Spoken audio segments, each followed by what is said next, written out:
ہمارا رشتہ کیا ہے، فلسطین سے ہم محبت کیوں کرتے ہیں، اس کی کیا وجہ ہے، یہ بھی ہر مسلمان کو علم ہونا چاہیے، پتہ ہونا چاہیے کہ فلسطین سے محبت کا جو رشتہ ہمارا ہے وہ کیوں ہے، اس کی وجہ کیا ہے۔ اس کی وجہ سب سے بڑی وجہ تو یہ ہے کہ فلسطین میں انبیاء کرام علیہ السلام کا یہ مسکن ہے۔ فلسطین جو ہے یہ ملک انبیاء کرام کا مسکن، انبیاء کرام کی سرزمین ہے، وہاں پر انبیاء کرام علیہ السلام جو ہے وہ مقیم ہیں، اور حضرت ابراہیم علیہ السلام نے بھی فلسطین کی طرف ہی ہجرت فرمائی تھی۔ یعنی یہ سب جو ہیں محبت کے رشتے ہمارے اس لیے ہیں فلسطین کے ساتھ کہ حضرت ابراہیم علیہ السلام نے بھی فلسطین کی طرف ہجرت فرمائی، اور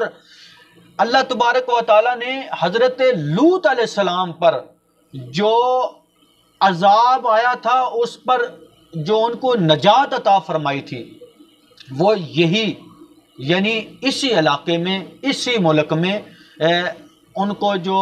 ان کی قوم پر جو عذاب نازل ہوا تو اللہ تعالیٰ نے پھر ان کو جو نجات عطا فرمائی تھی وہ بھی اسی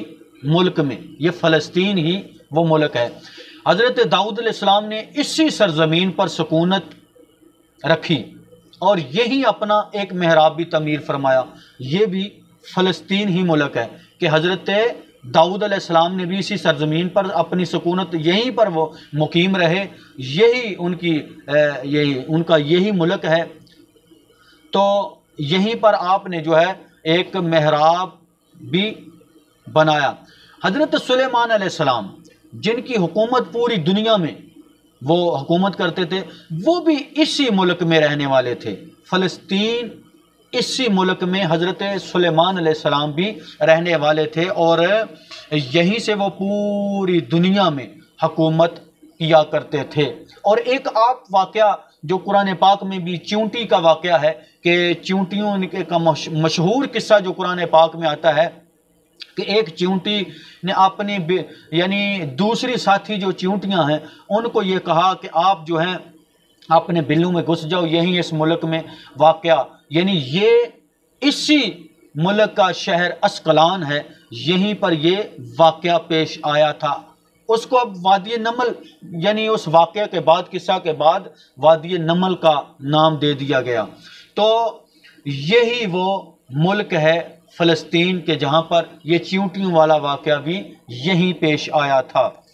حضرت زکریا علیہ السلام کا محراب بھی اسی شہر میں ہے۔ حضرت موسیٰ علیہ السلام نے اس ملک کے بارے میں اپنے ساتھیوں سے کہا کہ اس مقدس شہر میں داخل ہو جاؤ۔ انہوں نے اس شہر کو مقدس شہر اس لیے کہا کہ یہ شرک سے پاک ہے اور انبیاء کرام علیہ السلام کا مسکن ہے، یعنی اس لیے حضرت موسیٰ علیہ السلام نے بھی اس کو مقدس شہر کہا کہ یہ انبیاء کرام علیہ السلام کا مسکن ہے، انبیاء کرام علیہ السلام اس شہر کے، اس ملک کے رہنے والے ہیں، اور شرک سے پاک شہر ہے، اس لیے اس کو مقدس شہر کہا گیا ہے، بیت المقدس یعنی مقدس گھر۔ تو اس لیے مسلمانوں کا محبت کا رشتہ جو فلسطین کے ساتھ ہے، بیت المقدس کے ساتھ ہے، وہ اسی وجہ سے ہے کہ یہ انبیاء کرام علیہ السلام کا ملک ہے، انبیاء کرام علیہ السلام کا مسکن ہے، یہاں پر انبیاء کرام علیہ السلام جو ہیں وہ رہتے تھے، یہاں پر ان کے مزارات موجود ہیں۔ تو قبلہ اول بھی مسلمانوں کا یہی ہے۔ جب یعنی کعبہ شریف جو مکہ شریف میں کعبۃ اللہ ہے، اس سے پہلے جب مسلمان اللہ کی عبادت کرتے تھے تو ان کی سمت جو تھی، ان کا قبلہ جو تھا وہ یہی بیت المقدس تھی، تو یہی مسجد اقصیٰ۔ تو اب یہاں پر یہودیوں نے جو یلغار کی ہوئی ہے، اب یہاں پر جو یہودی اسرائیل اس پہ قابض ہو چکے ہیں، وہاں پر بمباری کر کے، وہاں پر فضائی حملے کر کے نہتے چھوٹے چھوٹے بچوں کو شہید کیا جا رہا ہے، عورتوں کو شہید کیا جا رہا ہے، بزرگوں کو شہید کیا جا رہا ہے، نوجوانوں کو شہید کیا جا رہا ہے، اور وہاں سے آوازیں آ رہی ہیں، ہماری ماؤں بہنوں مسلمان بہنوں کی عزت کو داغدار کیا جا رہا ہے۔ آوازیں آ رہی ہیں کہ کہاں ہے صلاح الدین ایوبی، کہاں ہے صلاح الدین ایوبی کے چاہنے والے جانشین، کہاں ہیں مسلمانوں کی وہ طاقتور فوجیں، کہاں ہیں پاکستان کی وہ طاقتور مضبوط فوج، اور کہاں ہے ترکی اور دیگر تمام مسلمانوں کو آوازیں دے دے کر، جہاں وہاں کی جو مائیں بہنیں ہیں وہ پکار پکار کر، بچے آوازیں دے رہے ہیں کہ آؤ ہماری مدد کے لیے آؤ، آؤ بیت المقدس کو بچاؤ یہودیوں سے، مسجد اقصی کا قبضہ چھڑاؤ، یہ آوازیں فلسطین سے آ رہی ہیں۔ تو آج مسلمان حکمران بے حس ہو کر خاموشی سے صرف مذمتی بیان دے رہے ہیں، تو مذمتی بیان دینے سے جو ہے وہ کوئی حق ادا نہیں ہو جائے گا، بلکہ پورے مسلمانوں کا حق بنتا ہے، مسلمان حکمرانوں کا حق بنتا ہے کہ اس وقت بیت المقدس کے لیے جو